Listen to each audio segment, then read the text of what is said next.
కోరికలు ఎక్కడ ఉంటాయి? మనసులోనే ఉంటాయి. ఎప్పుడు అది ఎక్కడో ఒక అదే మనం అణిచివేస్తూ ఉన్నాం అనుకో, అవి కొంచెం కనబడినట్టు అలా పక్కకు ఉంటాయట. మళ్ళీ ఎప్పుడైతే దానికి ఒక చిన్న అవకాశం దొరికిందో అది మళ్ళీ విజృంభిస్తూ ఉంటుంది. కనుకనే మనోగతానం చెప్పబడుతుంది. దోషం కానీ బంధనం కానీ బయట లేదు, మనస్సునందే కలదు. ఎక్కడన్నా మనకి బంధము ఏదన్నా మనల్ని అడ్డు పెడుతుంది, లేకపోతే ఎక్కడన్నా దోషము దానివల్ల ఏమన్నా నష్ట కష్టాలు ఏమన్నా ఉన్నాయంటే అది బాహ్యంగా, అంటే నేను కానీ దేని దగ్గర దేనితోనూ నాకు లేదు, అది దేనివల్ల ఉంది అంటే నా మనసు వల్లనే ఉంది అని చెప్తున్నారు. ఎందుకంటే మనసు ఏ రకంగా ఎవరన్నా ఒకడు అన్నారు, దీనికి ఇది ఎలాగ ప్రతిచర్య తీసుకుంటుందో, ఇది ఎలా ఆలోచిస్తుందో, ఆ మాటల్ని ఇది ఎలా తీసుకుంటుందో దాన్ని బట్టి కదా ఆ మనసు ఎలాగా కష్టపెడుతుందా సుఖపడుతుందా అనేది ఆధారపడి ఉంటుంది. అయితే మనం అసలు మనసును సరిగ్గా చూడని ఏదో ఒకలేదో చీరిచ్చారు, అది ఓకే, ఏదో మనము కేవలం శరీరాచ్ఛాదన కోసమే అనుకుంటే అప్పుడు ఏం చేస్తాము, దానికి పెద్ద వాల్యూ ఏమి ఇవ్వము. ఓకే చీరిచ్చారు, ఏదో అవసరమైనప్పుడు శరీరాచ్ఛాదన కోసం కట్టుకొని వదిలేస్తాం, అయిపోయింది. అదే దాని మీద మనకి విపరీతం కోరుకుందనుకో, అయ్యో చూడు వాళ్ళు ఇంత తక్కువ కాస్ట్లీ చీరిచ్చారు, ఈ కలర్ బాగాలేదు, దీనికి ఇలా ఉంది, అది ఇది అనుకుంటాం. అంటే అసలు సుఖపడడం పక్కన పెట్టేసి దుఃఖపడుతున్నాం. అసలు రావడము ఏదో ఇచ్చారు ప్రేమతో అనేది పక్కన పెట్టి ఇలా ఎందుకు ఇలా అవుతుంది? మన మనసు ఏంటంటే దాన్ని అది నెగిటివ్గా తీసుకుంటుంది అనమాట. ఏది దొరికిన దాంతో సుఖమని కాకుండా ఆ దొరికింది కూడా ఇది బాగాలేదు ఇది బాగాలేదు అని అనుకుంటుంది.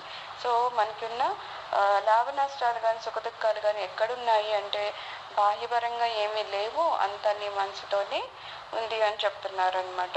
కనుకని మనోగతాన్ అని చెప్పబడింది.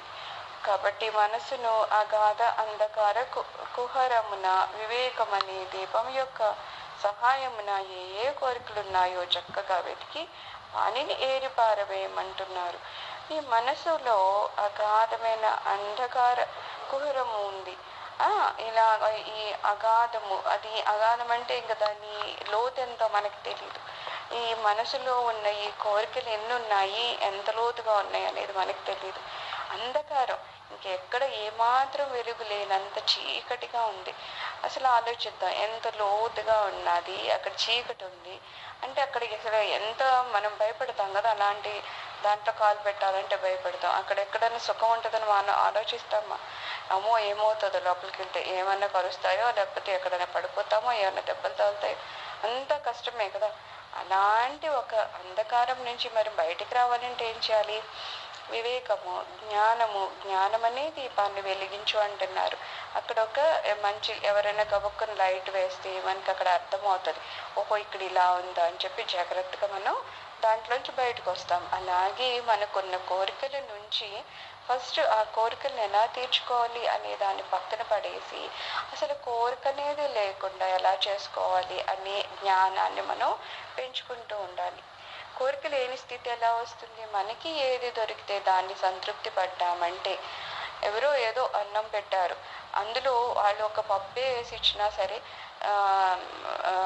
మన కృష్ణుడు నా కడుపు నింపడానికి ఇది ఇచ్చారు అని సంతృప్తి పడినప్పుడు మనకి మహదానందంగా మనం కడుపు నిండుతుంది, ఆనందాన్ని తీసుకుంటాము. అయ్యో వీళ్ళు చూడు ఏదో పప్పు ఒకటే వేసారు, ఇంకా కూరలే లేదు, అదే లేదు ఇదే లేదు అనుకుంటే అక్కడ మనం దుఃఖానికి వెళ్తున్నాం. ఇందాక చెప్పినట్టు ఒక చీర ఉంది, చీర ఒక దుస్తులు నా శరీరాచ్ఛాదనకు ఒకరు ఇచ్చారు అని తృప్తి పడినప్పుడు ఒకలా ఉంటుంది. ఇది ఇంకా ఇలా లేదు అలా లేదు అని అనుకోవడం వల్ల దుఃఖానికి హేతు అవుతుంది. సో కోరికలను ఎలా నశింప చేసుకుంటామంటే మనకి ఏది దొరికిందో, కృష్ణుడు ఏమిచ్చారో నేను అనుభవించడానికి, వాటిని అనుభవించుకుంటూ పోతే, తృప్తి పడుతూ పోతే ఆటోమేటిక్గా మనలో కోరికలు నశిస్తూ ఉంటాయి అన్నమాట. సో ఇక్కడి నుంచి మనము ఏది దొరికినా దాన్ని నెగిటివ్గా కామెంట్ చేసుకోవడం ఫస్ట్ వదిలేయాలన్నమాట. ఇది బాగాలేదేమో, బాగాలేదు అన్న వర్డ్ పెట్టాము అంటే నీకు అసంతృప్తి ఉంది అని. అసంతృప్తి అంటే ఇంకోటి ఏదో నువ్వు కోరుకుంటున్నావు, ఇంకోటి ఏదో ఎక్స్పెక్ట్ చేస్తున్నావు. ఎప్పటి వరకు మనకి ఎక్స్పెక్టేషన్స్ ఉంటాయో, అంటే ఇదేదో కావాలి, ఇదేదో ఇంకా బెటర్గా ఉంటే బాగుండు అని ఏదేదో కోరుకుంటున్నావు, అప్పటి వరకు కోరికలు నశించే ప్రసక్తి లేదు. కోరికలు నశించినంత వరకు సంతృప్తి పడే ప్రసక్తి లేదు. అప్పుడు మోక్షానికి దారి లేదు.